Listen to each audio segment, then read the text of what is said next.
Materialism itself, I don't think, can help us in explaining reality, because even as we pose these kinds of questions and as we ask them and ponder about them in our heads, we're already, in a way, saying, well, actually, mind is primary. Mind is the primary level of discourse. We can't open our mouths and use the word I without immediately admitting the presence of a reflective, conscious human being that's reflecting based on mind. It's based on, of course, a theory of mind, the idea that other people have minds, and so on.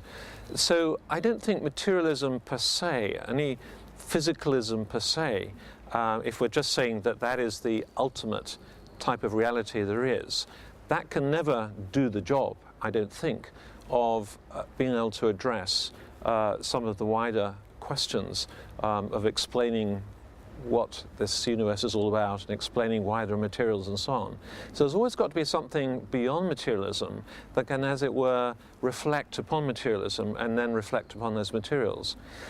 Those who try and generate a completely self-sustaining physicalist explanation for everything, I think are rather like those pictures of people trying to pull themselves up by their own bootstraps. You pull, and the harder you pull, the firmer your foot is on the ground.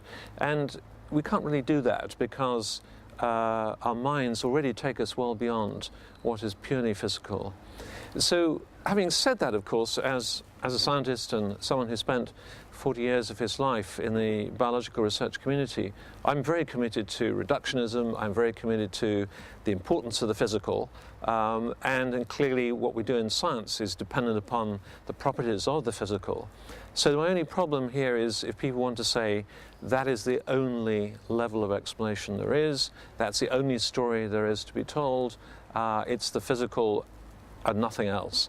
That's the problem, I think, which comes unstuck, really, because it sort of destroys itself. You can't even ask the question without admitting there's more than the physical there, because by posing the question, you are admitting you have a mind and that you have something which, in a sense, is simply beyond, it's an emergent property out of the physical.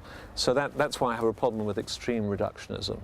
But I'm certainly a practicing reductionist when it comes to my scientific research program.